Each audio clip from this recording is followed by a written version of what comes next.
Truth waits for eyes unclouded by longing.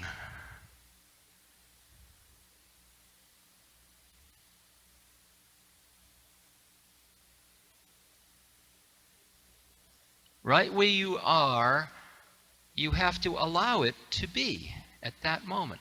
Allow it to exist. It is. Oh.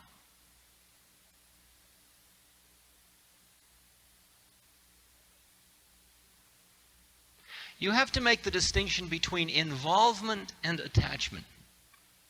I was in New Zealand a couple of months ago at a festival in the woods, in the bush in New Zealand.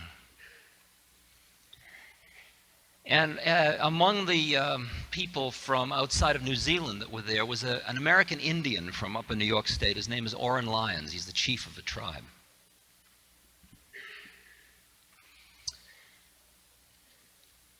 And I've seen Oren at Wounded Knee and all these different places. He's always sort of on the front lines of everything. And we hung out a little bit together, and what awed me about Oren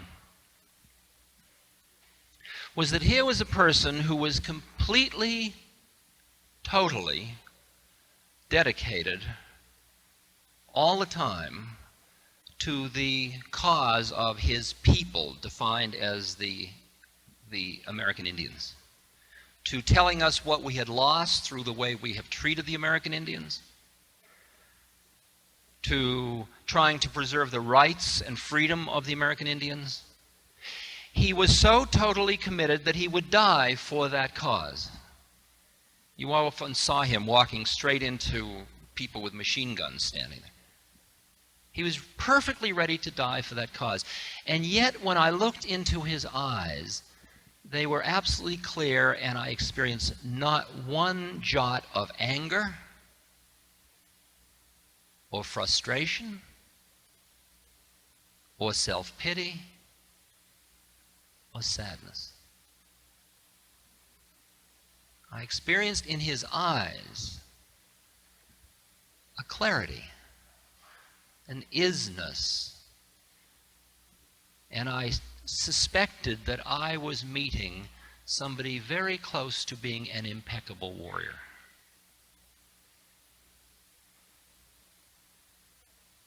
Somebody whose actions, total involvement, but not attachment. He was not identifying. He himself, who he was at his deepest being, was not an American Indian. He was being an American Indian impeccably. Not in showbiz, not in game, not in pejorative, not in put down, not in lesser than, merely that was the way the form was manifesting. And he understood what is in the Tibetan Sutra when it says form is no other than formless, and formless is no other than form. And his formlessness of isness was manifested in form, and there was no confusion in his being. And every Indian that was true to his tribe and tradition trusted Oren, because they felt in him one of them.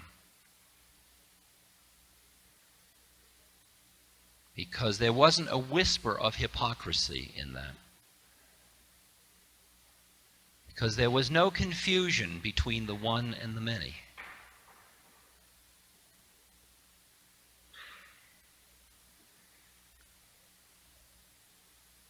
What you see in the world is so much the creation of your mind from moment to moment. You're creating it. You are the creator creating it. It's the lovely story of the samurai that goes to the monk, and he says, "Monk," samurais are really macho, they're spiritual swordsmen, they're really good guys. "Monk, teach me about heaven and hell." Monk looks up at him and, "Teach you? You about heaven and hell? How could I teach you anything, you dirty? You smell? Your sword is dull? Who would hire you as a samurai? You're a second-rate human being. I couldn't teach you anything. Nobody talks to a samurai like that. Samurai's neck, the veins stood out in his neck. His face got all red. His eyes bulged out. It was beyond his tolerance. He pulled out his sword to kill the monk. And as the sword's about to come down, the monk says, "That's hell." And the samurai realizes that this being, this monk, has just practically offered his life to give that teaching. And he sheathes his sword and he bows in humility at the beauty of the way, the love out of which that teaching comes. And he feels it fully, and the monk says, "And that's heaven." Okay?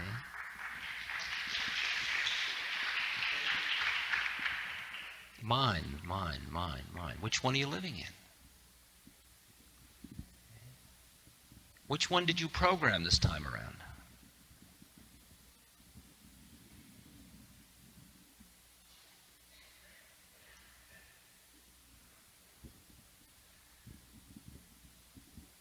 Until you can allow it, you are not released from it.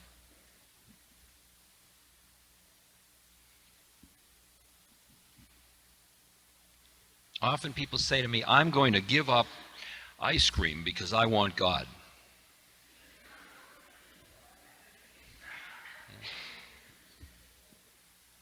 And I say, and then they say, "Would you give me some teachings?" And I would say, "Eat more ice cream." Yeah. It's like Ramana Maharshi said, "I didn't eat. They said I was fasting."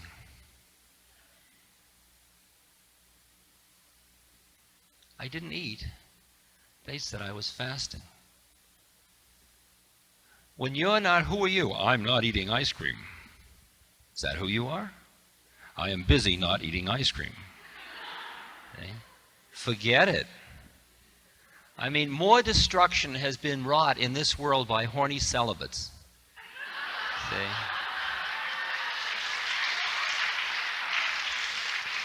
And yet, for many people, not having sex is perfectly harmonious with their being, and it isn't repressed,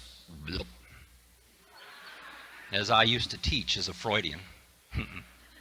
That's my karma. Religion is just sublimated sexuality. Everybody knows that. See, I knew that. That's like Newtonian physics. That was real.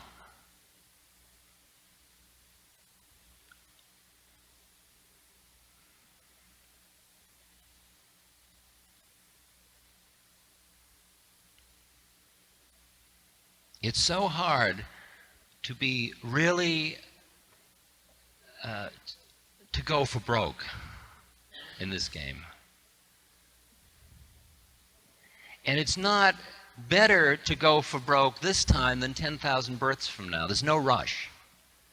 So if you want to just go for 3/4 this time, do it and enjoy it and allow it, because if you're busy putting yourself down for not having gone for broke, you're just perpetuating the whole Meshuggah business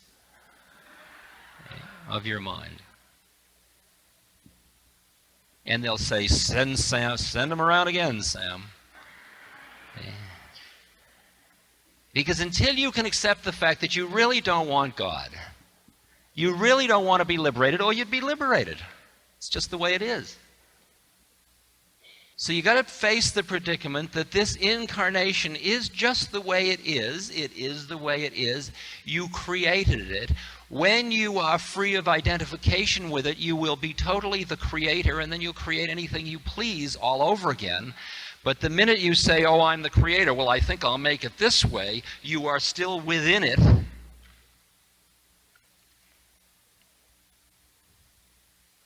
I mean, that's why they say in spiritual work that siddhis, or spiritual powers, are one of the hottest fires on the path to freedom. Because there is a tendency to want to use them. And the most insidious one of the final ones, is the desire, the tendency to want to use them to do good. Because how do you know what good is? How do you know? I mean, I sit with dying people all the time. It's my business these days. Not all the time, but a lot of time I'm sitting with dying people. But they're busy dying.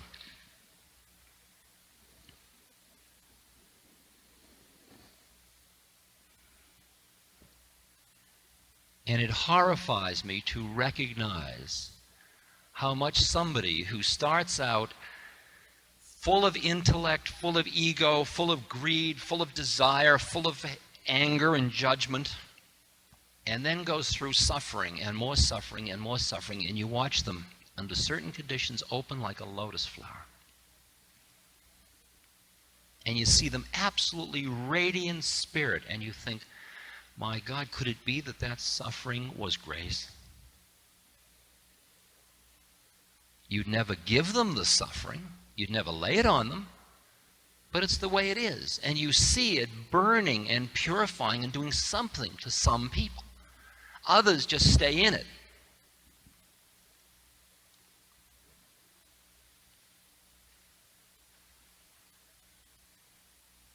But then I have to caution you about that one, because it's what's known as a situational high in my language.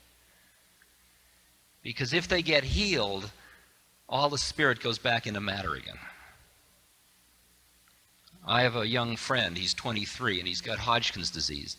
And he gets bigger and bigger tumors on his neck and all, and so he's approaching dying, and he's opening, and he's beautiful and loving and clear and conscious and wants to think about God. And then he goes into a treatment, and the tumors shrink, and everything starts to change, and suddenly he wants a TV set, and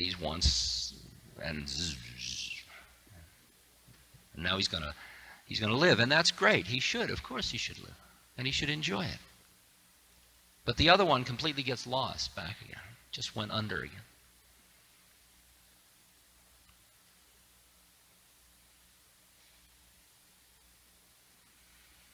But there comes a time when that place in us that is the creative spark, the creator, the awareness, the isness, starts to surface not only in crises, not only when you're going over a cliff in an automobile, not only at the moment of orgasm, not only in the deepest meditation, but as you're walking down the street.